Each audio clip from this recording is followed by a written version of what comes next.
Bonjour tout le monde, j'espère que tout le monde y va bien, c'est Nassima. Si vous venez à peine de découvrir ma chaîne, je vous demande dans un premier temps de vous abonner, de me suivre pour tout, un peu de tout. Il va nous falloir aujourd'hui les ingrédients, les condiments suivants. La recette, elle est mouimoui al dente.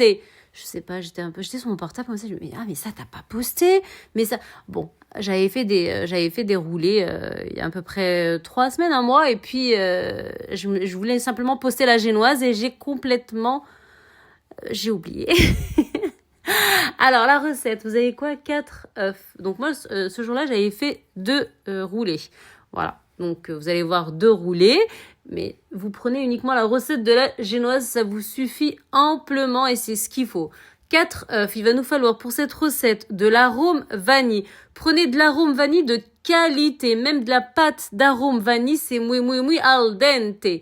Alors, je vais récupérer dans ma cuisine 2 saladiers. 2 bols, 2 récipients qui sont pas pareils. Pourquoi? Parce qu'on va séparer le blanc des jaunes. Pour avoir une sublime recette de génoise, il faut toujours séparer le blanc du jaune. Quand tu sépares le blanc du jaune, tu vas avoir une génoise, mais elle va pas du tout s'effriter, elle va pas du tout se casser, elle va pas du tout... elle va se tenir et on va tout faire pour qu'elle se tienne. Alors, il va nous falloir ici les 4 œufs respectifs. Je suis partie sur des blancs.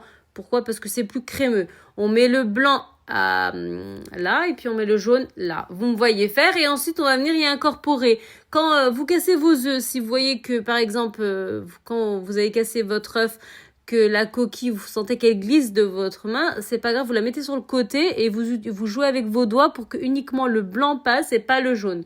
Il ne faut aucune trace de jaune dans le liquide blanc. Attention, aucune trace de jaune. Mes blancs, ils étaient gros, vous les avez vus. 4 gros blancs, 2, 4 jaunes, 2 gros œufs.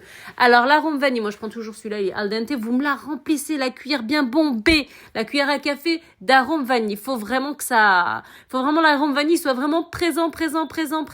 Au niveau du sucre, on va partir simplement sur, vous prenez un verre que vous avez dans la cuisine, celui que vous souhaitez, sauf le petit verre à café, bien sûr, et vous me mettez l'équivalent de la moitié en sucre. Après, chacun il met le sucre qu'il veut par rapport à son alimentation, ok? On reste toujours la recette, vous l'avez, ça marchera avec tout le sucre que vous allez utiliser. La moitié d'un verre de sucre, mais pas tout de suite, on va incorporer le sucre. D'abord, on a incorporé la cuillère à café bien bombée d'arôme vanille, une pincée de sel, voilà, et puis là, on va battre au début, et ensuite à grande vitesse pour bien faire rentrer de l'air à l'intérieur de notre préparation. On va verser progressivement, l'équivalent de la moitié d'un verre de sucre semoule, quel que soit votre sucre, ok, ça fonctionnera automatiquement. Même ceux qui utilisent des sucres, vous adaptez à la situation. Vous avez la recette, je vous laisse vous adapter. Petit à petit, on versera le sucre semoule jusqu'à obtention d'une belle et sublime et onctueuse et aérienne meringue. Le but est d'avoir une meringue qui soit fixée, figée à l'intérieur de votre bol, récipient, ce que vous avez à la maison. Il faut qu'elle ne bouge pas, qu'elle ne dégorge pas de liquide. Il faut vraiment qu'elle soit figée. Et si vous avez ce résultat, c'est bon, la recette, elle est dans la poche. Ensuite, c'est juste une histoire de jaune d'œuf et de condiments solides. La recette, vous l'aurez d'emblée dans la poche. Ici, donc, je finis mon histoire de finir mon demi-verre de sucre semoule. Petit à petit, mais sûrement. En bas. Et puis, vous avez vu, je pense à vous, Je regarde mon portable et je me dis, j'ai pas posté ça. Je sais pas, je l'avais posté en short, mais je l'ai pas posté. Quand la tête, elle est de partout et quand on fait plein de partout. Voilà, donc là, tac, ça, c'est en train de monter, mes neiges sont en train de monter. Donc là, ils sont figés, ils sont muy al dente. Alors là, tout simplement, vous avez vu, il n'y a pas de liquide autour, il y a Wellou, je veux rien du tout, Pour les débutants qui arrivent à peine dans la cuisine, si vous voyez du liquide autour, non, c'est pas bon, Il y a eu quelque chose qui allait pas dès le départ, Ok, donc là, vous voyez, c'est magnifique, et même le bol, je trouve qu'il est stylé, On va venir y incorporer les jaunes d'œufs qui sont à côté, là. Voilà, je vous montre bien la quantité, la moitié du verre que vous avez dans la cuisine, sauf ce petit verre à café, bien entendu, ça va de soi. On s'amuse, on rigole, on cuisine avec le cœur. Ici, on y ajoute le jaune d'œuf. Bien sûr, je vais tout ajouter. Moi, j'aime bien racler le fond. Moi, j'aime bien ne rien laisser à l'intérieur de mes bols, de mes saladiers, de mes récipients, de tout ce que vous souhaitez. Et ensuite, on va venir mélanger. Et on va mélanger. Pour l'instant, on mélange jusqu'à ce que tout soit bien en fusion, adhéré. Tous les condiments, les ingrédients soient bien ensemble, en fait. Le but pour avoir une génoise qui ne s'effrite pas, qui ne se casse pas, qui ne se brise pas, le but est d'avoir en fait la préparation de génoise qui se reste aérienne. Quand je dis aérienne, ça veut dire que quand on va incorporer les condiments solides, qui n'est autre que la farine, et bien sûr, on va mettre bien sûr de la levure, ça va de soi parce qu'il faut quand même que ça cloque et il faut quand même que ça gonfle. Il faut en fait que la farine, vous n'allez pas y aller, oh poum, je vais verser comme ça la farine. Non, c'est pas comme ça que ça fonctionne. Petit à petit, parce que si vous poum, vous balancez tout le verre à l'intérieur, c'est pas que vous allez éclater la génoise. Excusez-moi du terme, mais vous allez briser votre génoise et ça sera pas une génoise. Et bien sûr, quand vous allez vouloir la rouler, bien entendu, ça va se casser, mais qu'est-ce qu'elle me raconte dans sa recette? C'est pas du tout ça, mais qu'est-ce qu'elle... Fou! Alors, le but, c'est d'incorporer les condiments solides petit à petit. Et bien sûr, jouer avec la maryse. Ça veut dire bien aller au fond, bien relever, faire entrer de l'air au maximum, tout en faisant adhérer la farine à votre préparation. C'est ça. L'unique astuce à avoir, c'est celle-ci. Si vous y allez d'emblée, vous mettez tout de suite la farine, ça va pas le faire. La poudre de cacao, c'est simple, je vais mettre simplement 2 doigts, ça va me suffire amplement. On tamise bien entendu, donc là il y a que 2 doigts, il y a pas beaucoup, donc là je peux me permettre de mettre mon cacao. Si j'aurais par exemple la moitié d'un verre de cacao, je vais pas le mettre tout de suite, je vais le diviser, douchouya, doucement, et je vais l'incorporer doucement. Voilà, il faut être doux, avec la cuisine, il faut savoir, il faut comprendre pourquoi ça gonfle, pourquoi après ça ne se casse pas. Il y a toujours un sens, il y a toujours une technique à avoir. Et c'est pour ça que les gens, ils ratent leur génoise et ils se disent, mais purée, j'ai gâché ça. Ah, c'est bon, c'est pas mon domaine. Non, c'est pas que c'est pas ton domaine, c'est juste, t'as loupé quelque chose ou il y a quelque chose qui va pas. Donc, on essaye de comprendre c'est quoi cette chose. Là, j'y vais avec le doigt, vous voyez bien. Donc là, il y avait quoi? Il y avait 2 petites pincées. Hein. Voilà, 2 petites pincées. J'ai pas mis beaucoup de levure chimique pâtissière. Voilà, c'est quand je fais des brûlés à la maison, quand je fais des crêpes et qu'il me reste de la levure, je mets dans une petite coupelle et puis voilà. Là, dans la recette, je vais pas ouvrir un autre sachet de levure chimique pâtissière. Je vais utiliser ce qui me reste dans la petite coupelle. Hein. Voilà, tout simplement. Donc là, la farine, un chouïa et un chouïa. C'est tout. Petit à petit, on monte, on fait gonfler cette belle génoise. Écoutez, là, on part sur une génoise au chocolat. La cuisson, elle dépassera pas 10 minutes. Si vous dépassez 10 minutes, en bas, ça va tourner à l'amertume parce que le cacao, il va prendre, mais à une vitesse, mais vous n'allez même pas en croire vos yeux. Voilà, et puis c'est bon, je continue. Hein, voilà, j'y vais doucement, mollo, parce que je la veux. Bon, il y avait encore un peu dans le fouet, mais c'est pas grave, on laisse bien. Comme ça, vous voyez la qualité, la texture de la préparation. Bien sûr, je vais la récupérer, je vais la mettre à l'intérieur de mon saladier, ça va de soi. Et là, on va continuer jusqu'à finir le verre de farine. Personnellement, j'ai mis un verre moins 2 doigts, je pense. Hein. Non, j'ai mis un verre moins 2 doigts. Oui, j'ai mis un verre moins 2 doigts. Non, parce que j'ai fait 2 roulés sur là. Au chocolat, j'avais besoin de 2 roulés au chocolat. Voilà, c'était période de fête,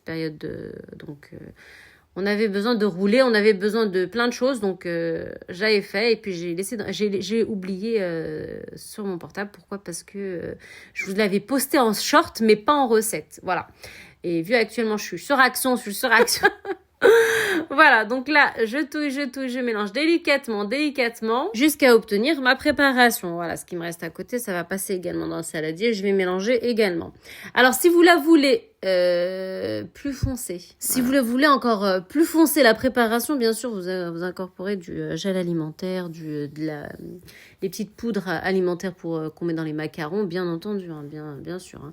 Vous faites la couleur que vous souhaitez. Si vous la voulez plus foncée, vous ajoutez. Hein. Voilà, c'est Ensuite, on vient récupérer une plaque de cuisson. Moi, elle n'était pas grande. Hein. Personnellement, elle n'était pas grande. Et vous venez verser tout le contenu. Voilà. Et bien sûr, il faut que ça aille dans faut que ça remplisse toute la circonférence. Tout.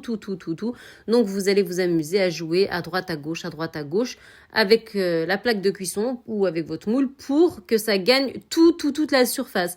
Et ensuite, vous allez tapoter au-dessus de votre plan de travail pour évacuer le maximum de pression d'air qui a pu s'exercer et qui va nous porter par la suite un peu préjudice dans la préparation. Voilà, vous tapotez et puis ensuite vous mettez dans le four. Le four, bien sûr, vous l'avez préalablement chauffé, il est allumé, ça fait 10 minutes qu'il est allumé, il est à 180 degrés.